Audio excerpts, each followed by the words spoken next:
Floresville. Now, let me sort of define retail in that can include restaurants, can include entertainment, retail is in clothing stores or shoe stores. So there's a wide range of retail opportunities. What you'll find over there in bulk is this study that Aaron's going to go through and tell you what the results were. But I'd like to tell you that this was the first step, and they just finished it, in basically finding out what Floresville and the trade area, which is on page 2, which is much larger than Floresville, but it represents these guys did a license plate survey to find out where these people are coming from to shop in Floresville. So this isn't just made up numbers. This is actually empirical data that this information is used to attract retail for Floresville and our area. So there was a very logical step that they go through, and I want you all to know that. The last thing before I introduce Aaron is that I'd like for everyone to understand that Aaron's not going to give individual interested retailers at this meeting or any other. I hope you will understand that the retailers that are thinking about coming to Floresville want to announce their projects on their timetable. They do not want their competitors to know they're coming until they're cocked and ready to tell them. So you can ask specific questions, but you're probably not going to get an answer. And that's not because he's a bad guy. It's because these retailers find out and they're gone. We will lose them. At the same time, we have competitors in cities around us that would love to find out that we have so-and-so coming in here and trying to attract them with a better deal. So we have to act on that in a very business responsible way. And let me say that if you have a question, just stand up, let everybody know what the question is, and answer. Aaron will probably answer that. If not, I will, or the city manager. At this time, I'd like to introduce Aaron Farmer. He's a senior vice president with Retail Coach. He's been with him for a number of years, and he's, other previous FEDCs have hired Retail Coach. Aaron was involved, so he has a lot of knowledge about Floresville, and this is him taking this on is a step forward into his knowledge and what Floresville needs. Aaron? Thanks, Thanks. Like Tommy mentioned, Aaron Farmer with the Retail Coach. I want to give you an update today on really this project that we just started. We're about a month and a half into this process. It's a retail economic development strategy. So really looking at all areas of town, all areas of Floresville, what opportunity exists? Is there opportunity for retail? Is there opportunity for restaurants? Is there opportunity for entertainment? So in order for us to do any kind of process like this, or to have any success at all, my team has to be on the ground in the community. So I'm just one of our team. Several of our team members were out here just a couple of weeks ago. Tommy mentioned a license plate analysis where I had my team out here, and I'll talk about that more in a minute. But before I get started, does everybody have a copy of the package? Awesome. What you'll see in this package is what we call a retail gap analysis, or a retail leakage analysis. How much money is leaving Floresville and going to shop other places? And we know we know it happens. We know, I won't make you raise your hand in here, but we know that money's being spent outside of the community. So really the FEDC hired us to obviously help existing businesses, help bring in new retail, but really to help curb that leakage or that money that's leaving the community. So like I said, in order for us to do that, we've got to know the community. I've been with the company almost 10 years. I worked a project back in Floresville about eight or 9 years ago, where we worked with the city and the EDC to go out and recruit retailers and restaurants, and we had some success back then. And we're excited about where this is headed now. It's no secret, retail, especially in Texas, especially in South Texas, retail and restaurants are starting to take off. Retailers are expanding rapidly, restaurants are expanding rapidly. So we want to get Floresville out there for those retailers, those developers that aren't familiar with Floresville, get you out in front of them. So what you'll see, the first thing I want to point to in your package is on page 2, actually. And this is the map. In order for us to go out and work with existing businesses or recruit retailers and restaurants, we really have to have a good understanding of who the Floresville consumer is. We know that people are coming from outside of the city limits to shop here, whether it's to go to Walmart or it's to go to HEB or it's to eat at some of your restaurants here. We know people are coming from outside of the trade area. One of the ways we're able to define that is by going into your shopping centers, and I mentioned it before, but doing a license plate analysis, where we can actually scan license plates that are shopping here, cars that are shopping here, scan the license plate, and actually gives us a home address of where somebody is coming from to shop and eat here, okay? And you can imagine as a retailer, as a developer, that's some powerful information to know exactly where your consumer comes from. I saw a couple of people acting like it was a little bit scary. It is kind of scary to know that we can get this information. Rest assured, we don't share that with anybody, but we keep that internal from an economic development standpoint, not even just retail, but also other types of recruitment. Having that kind of information is powerful. So what you'll see on page 2 is the map that we defined. You'll notice it's not a radial, it's not a circle we dropped around the community saying how many people live within 20 miles. It's not how many people live within a certain amount of drive time. We actually, our team hand drew this retail trade area. You'll see it extends a certain direction or a certain amount towards San Antonio. It extends a certain distance to Pleasanton, towards like the Gonzales area, for example, and south there. These are what we are considering those consumers. This is the Floresville consumer. Doing our analysis, doing our license plate studies, looking at some of the other data we had, about 80% of your consumers come from this retail trade area. So you are getting people from outside of the trade area, but this represents about 80% of those consumers. What I want to point you to is, and we're going to skip ahead a few pages, is I want to point you to page 9.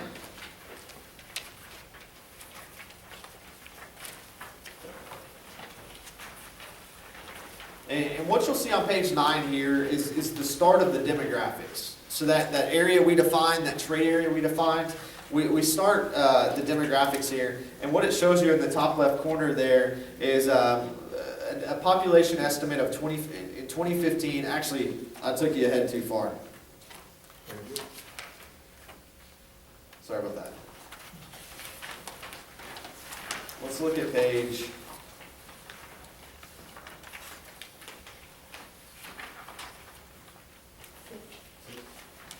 6.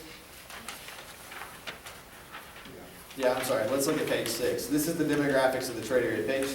Page 9 is where the other demographics are. We'll get into that too. But page 6 in the top left corner there is the trade area population. You'll see for 2015 we've got a trade area population of 54,000.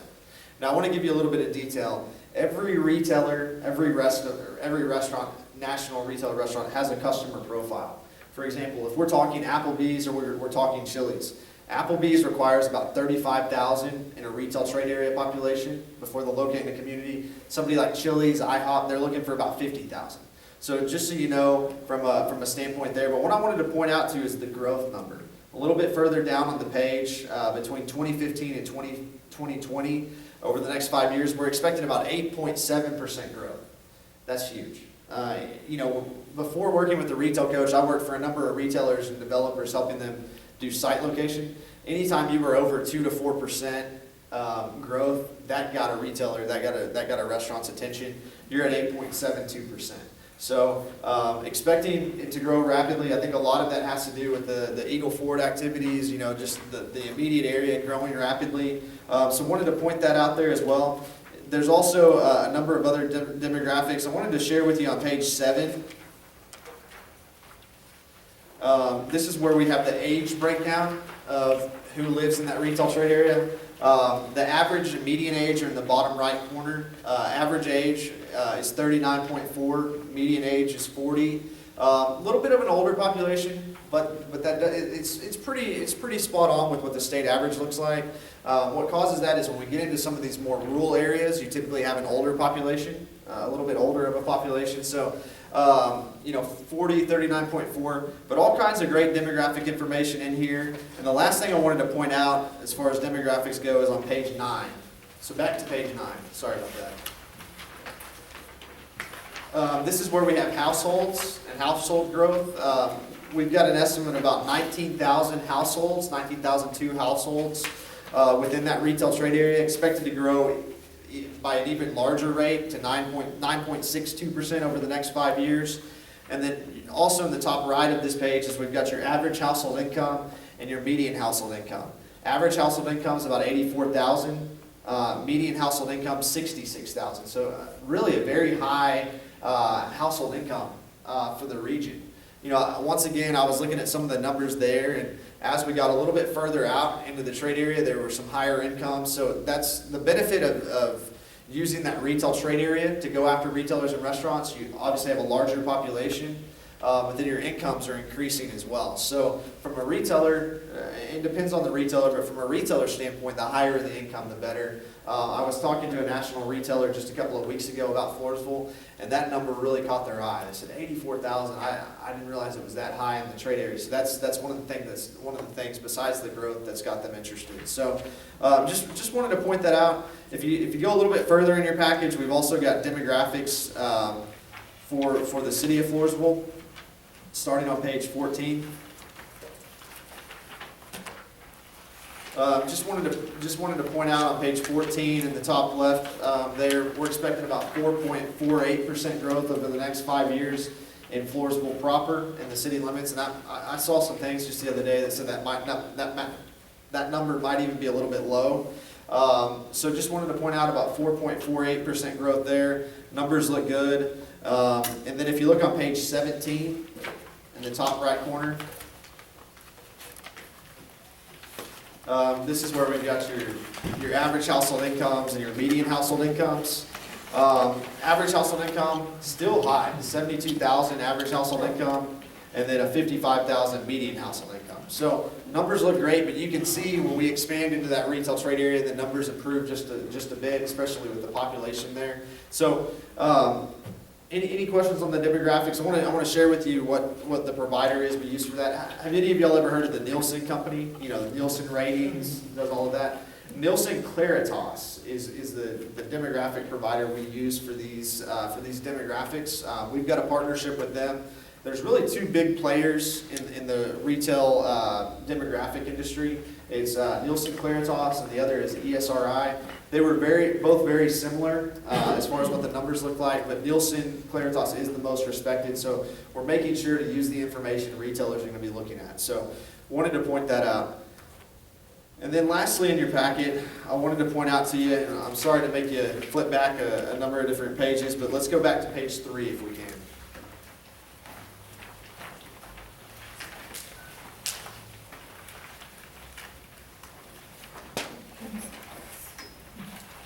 Now, page 3 is where the actual gap or leakage analysis is.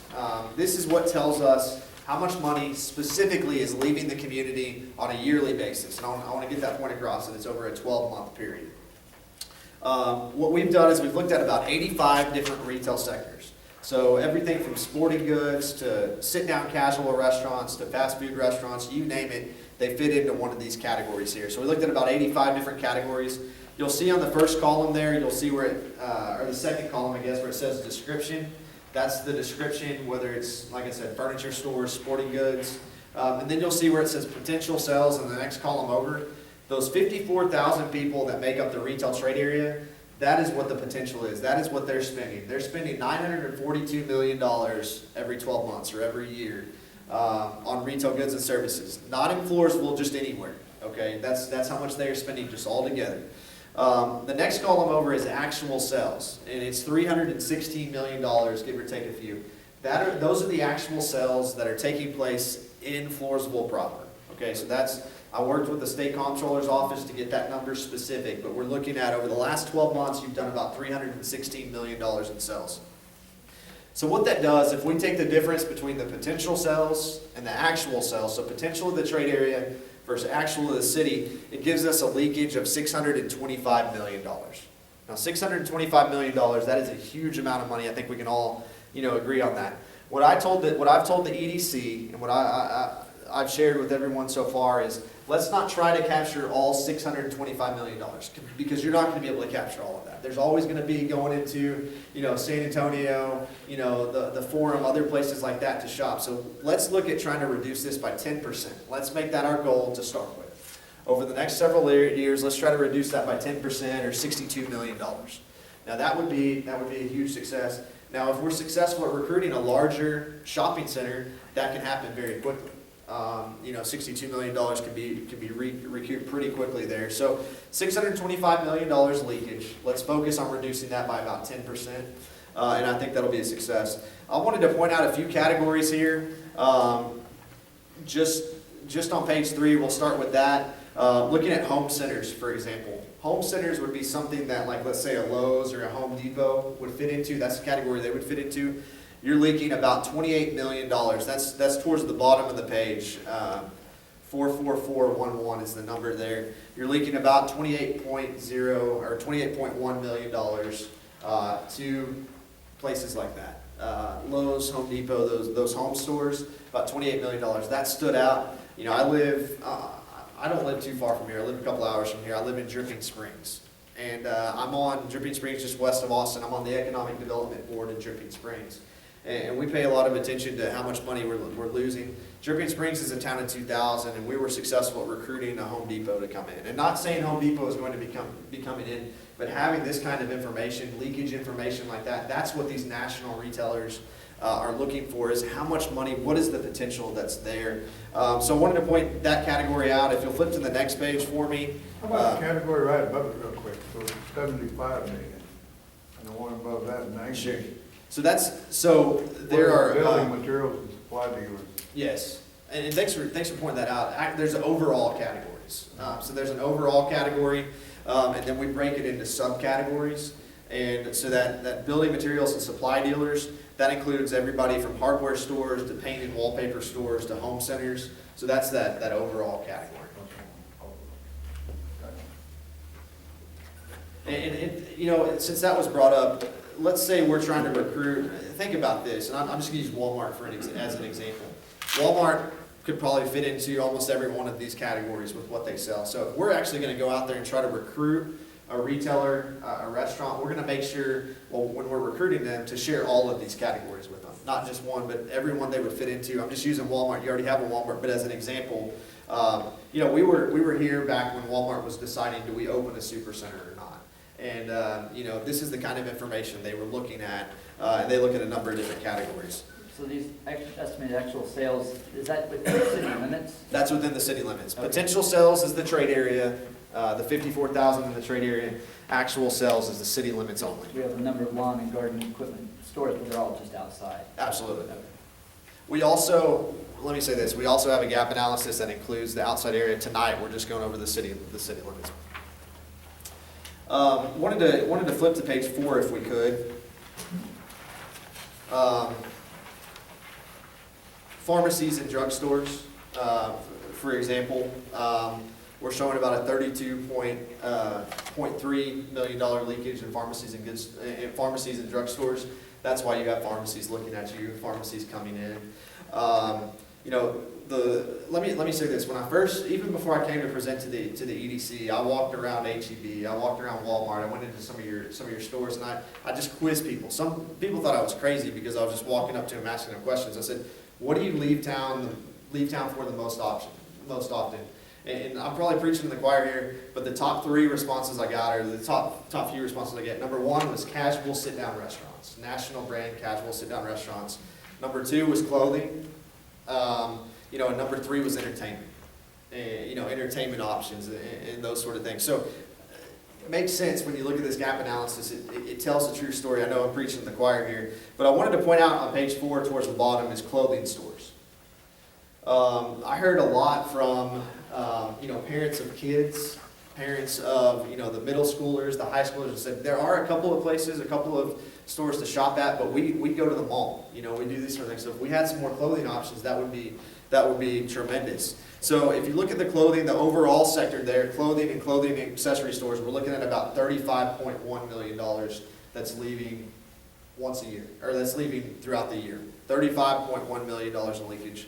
I talked about children's, infants, and clothing stores. So the children's, the young children's clothes, we're looking at about $1.4 million in leakage there. Family clothing stores, about 7.5. Shoe stores, about $3.3 million in leakage there. So tremendous opportunity as far as clothing goes. And then on to the last page of the gap analysis, which is page 5.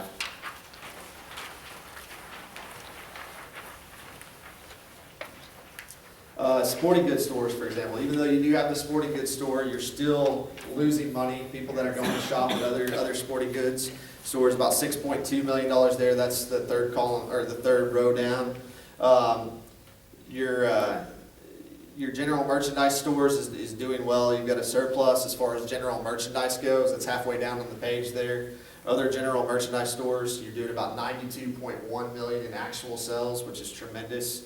And then the last sections I wanted to point out, and then I'll take any questions that you have, is down at the bottom is where we have the restaurants. And remember the top 3 leakages, or top 3 responses I got were restaurants, clothing, entertainment.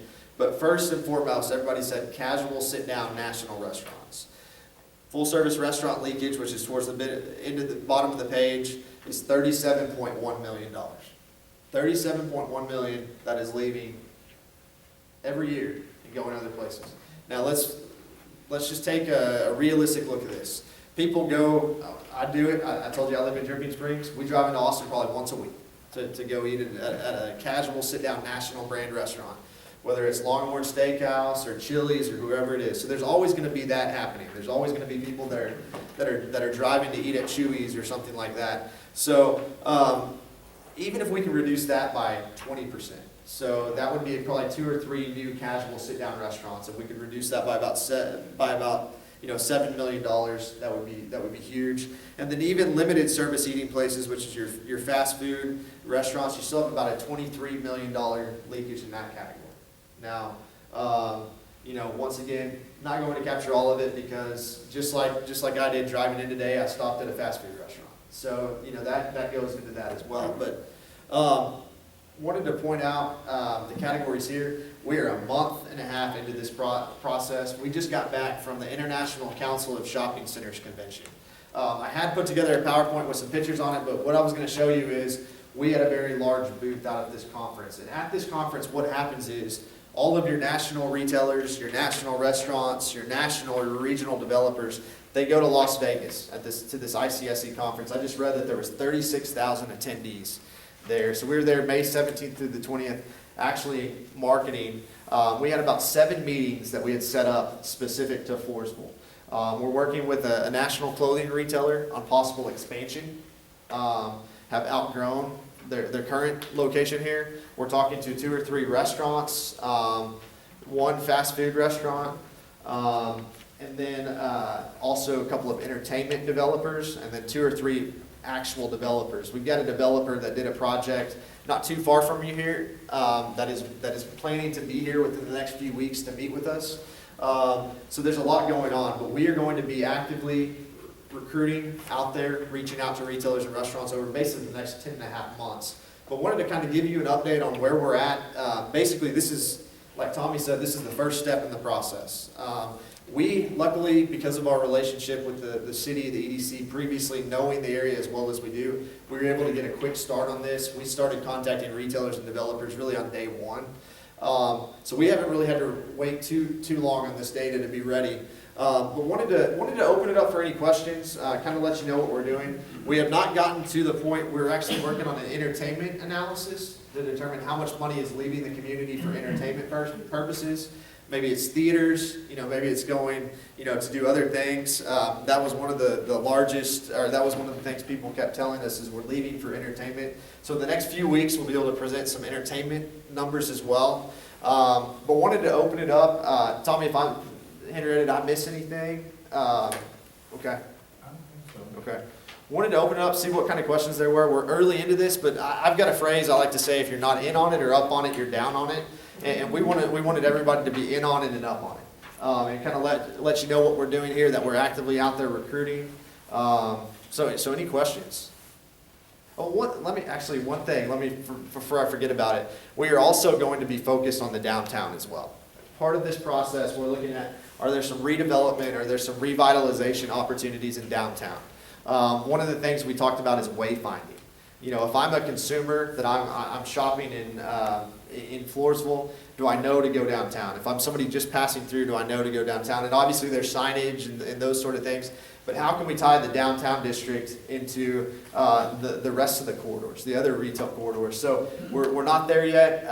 We were getting ready for this ICSC conference, but over the next few weeks, you'll see myself and some of our team here, not just in the downtown area, but in all of the different corridors. And I like to say, if we're going to be successful, we've got to know what's happening on every corner. We've got to know what land's available. So we've got a pretty good idea of what properties are available right now. But if you're aware of properties that maybe are not on the market that you'd like to pitch to retailers and restaurants, I'm going to leave my cards at the back table there. And if anybody wants to provide us with some sites to market, those sort of things, we'd love to add them to our database of sites we're putting together. But anyway, sorry, I know you had a question. Okay, you were saying that this is early on, so Sure. what's the plan over the next year, like Sure. month to month or in the next quarter? You're early on, but what's the projected end game? Sure. So this is a 12-month contract. The EDC has options to extend that for year 2 and year 3 at a reduced price. What we're expecting is we've still got a lot of our data analysis to do. We've still got to do that entertainment analysis. We've got to identify an updated list of retailers and restaurants to go after. We've got to go after a list of developers. We're putting together the list of sites right now. So really by another month from now, we will be aggressively recruiting retailers and restaurants. We've got the International Council of Shopping Centers Convention that happens in Texas. That's the regional conference. That happens November 4th through the 6th in Dallas. But we are with you through this entire time. We're putting together a retail-specific website that has all of this information. But it's just going to be active recruiting. So calling on the retailers, the developers, developing marketing packages. But the end date is, for this first year, will be April 14th or April 15th of 2016. So we'll know about it when we see a coming soon sign on it. Well, as soon as Tommy mentioned this, retailers and developers keep it very close. Obviously, if it's a CVS, they're not going to want Walgreens to know about it until it's a done deal and those sort of things. So as soon as we can get the word out, we'd like to kind of coordinate getting that word out, maybe through the EDC through a press release.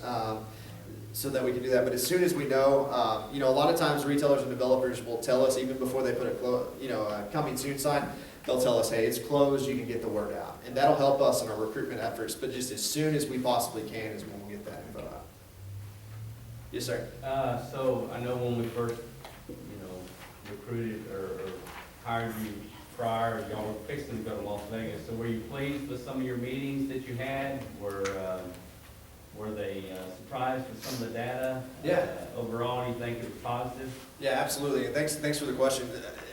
I was very pleased with really the entire conference. We had 7 that were focused on Floresville, 7 meetings, and I felt like that was a good amount of meetings for the little amount of time we had to get ready for it. The growth numbers and also the incomes surprised a lot of these retailers. And not that that's a bad thing by any means. I mean, obviously that's a good thing to be able to get that information. But that was probably the thing that came out of this. Wow, 9% growth. That's huge. product of being in Texas, obviously, product of being in South Texas, retailers and developers want to go to communities in Texas. We had a lot of developers. We had a 40 by 40 booth, okay? So huge booth where we had your information, you know, out there for retailers and developers. We had a lot of retailers ask us and say, how, you know, what cities are you working at in Texas that you can provide this information to us? So we're able to hand them that information, but out of those 7 meetings, I think about 6 of them really have strong interest. Like I said, we're already talking to a clothing retailer about expansion. So to answer your question, very, very pleased with it. Where we'll see a lot of benefit also is that November conference. Because you know the retailers, the developers that are at this conference in Dallas are expanding in Texas. And that's November 4th through the 6th, and that's where we'll get even more benefit out of that. And we'll be setting up meetings for the FEDC out there. Yeah, and Tommy will be attending that as well. Absolutely. Perfect. Yes, sir. Yes, I have a specific question here on page 9 where you talk about average household income, and you're saying Floresville, right? Page 9? Page 9 is the retail trade area. Yes. Where you have average household income, you're talking about household now. Do you know how many people are covered in that average? The average household or the average household size, is that what you're looking for? Yeah, you don't have individual average incomes for Floresville, for example. No, it's an average of all So that could 19,000 be- households. That could be 2, 3, 4 It people. could be the husband and wife's combined income. It is, that's what More it than is, likely, it's household. gonna be 2, yeah. Yeah. But it is not the average income, not individual income. Correct. Because It that is, seems, you know, rather high for Floresville. Well, it's actually the whole retail. it's the whole trade area. It's No, no, but I thought you said on page 9 that was Floresville. No, I'm sorry, page, let me get to page 17 17. is specific on Floresville. But even then, see, that seems rather high. You're talking Floresville, and when you say Floresville, you're talking city limits, right? City limits, yes, sir. Yeah, but again, you're talking household, not individual. We're talking household, so it's a husband and wife combined Right, more than income. likely. Yeah, And I so that's- understand that, I just wanted to make sure. Yeah, typically the average household size is about 3.2. Okay. So most of the time it's gonna include husband and wife. Do you ever have just individual incomes, average incomes? We don't look at it, that's not typically how any The of the, reason I'm asking, there was a study made several years ago. Sure. Looking at it, the average individual income, they were rather low. where they, Yes. well, so you're talking about per capita income basically. Yes. You know, we can come, we have not run that number yet, but we can come back to you with Just, that number. I'm curious. We want it as high as we can get it. Yeah, absolutely. Well, I understand that, but I'm just interested in what Yeah, it means. and we can run that per capita number and I'll give it to Jason you. says, you know, if we're selling ourselves, we want the highest we can Sure, get. That's sure. okay. But yeah, no, bottom line, we don't have that number yet. But You we'll don't give have it to, but I just wanted to make sure that you're talking more than one person. Yeah, you're correct. I am concerned about average income too, don't get me wrong. We'd like to see it higher. Sure, absolutely. And I'll be honest with you, that average household income at 80,000 in the trade area, at 70,000 in the city is an awesome number to take to a retail developer. That's gonna get their attention, Makes me along with feel that growth number, absolutely. Any other questions? You know, we're early into this, but we want, like I said, want to keep everybody on the same page, let you know what's going on with the recruitment efforts. Yes, sir. Also, I don't recall, what, part of packaging the properties and some of those things, don't you do some additional work to try to package that for the retailer and say, look, these are site-specific that would be ideal for your Yeah. area? Absolutely, thanks for the question.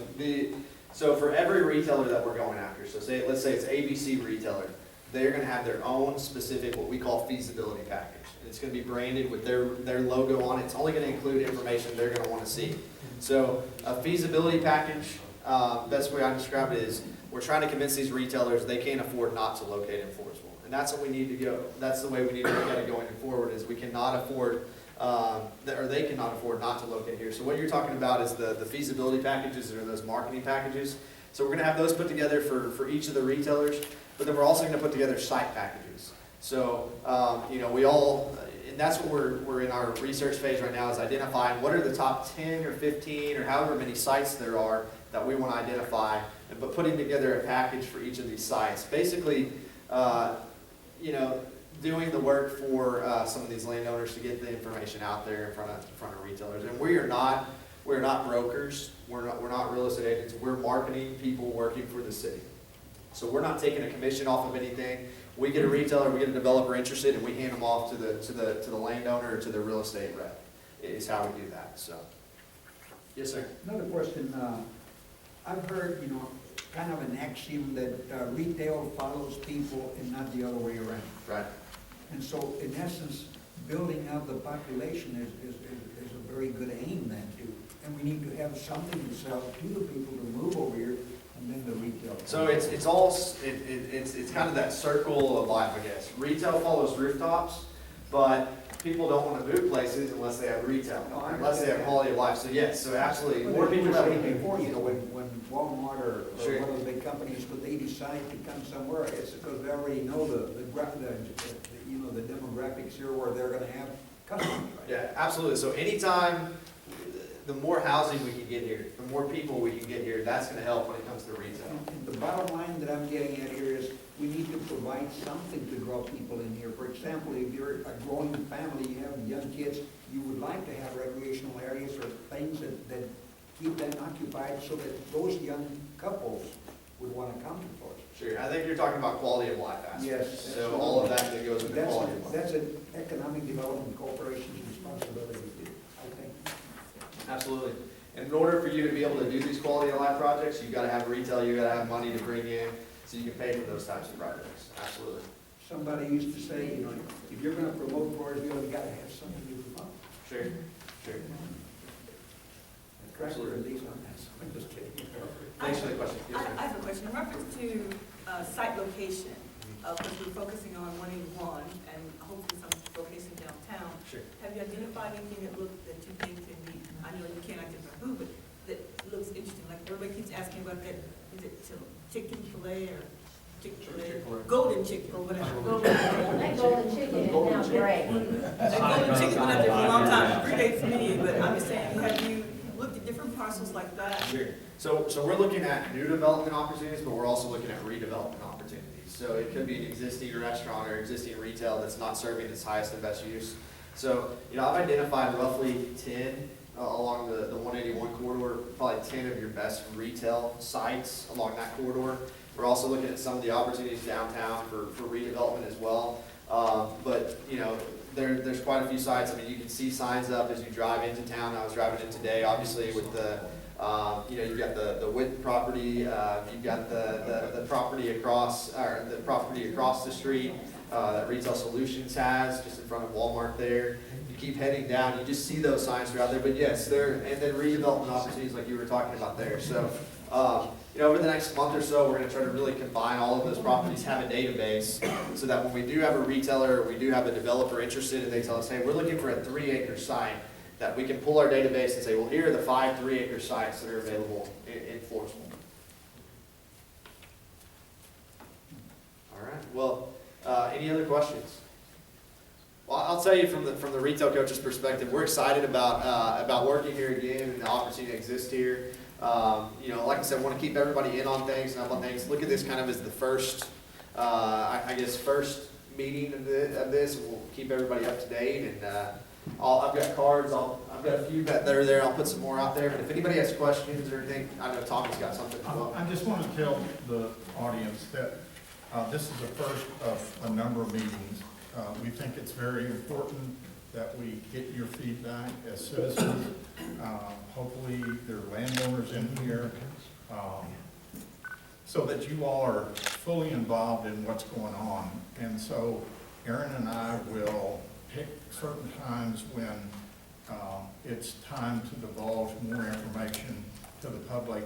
I guess it's not overwhelming. I ran 2 ads, an ad for 2 weeks, and this is a turnout, but I'll do it again so that you all can stay informed, and this isn't a one-shot meeting. So we want to get your involvement and so forth. glad you're here tonight. Yeah, Aaron, we just want to see some dirt moving within 12 months. Yeah, that, Zoning well, what we can do is, we can tell you, we're gonna be working hard for you, and, like was just mentioned, want to get these things happening as quick as possible, and that's why we were able to come on and get going quickly, so, if y'all think of anything else or anything, I'm an email or a phone call away, but want to thank everybody for coming. appreciate it. Thank you.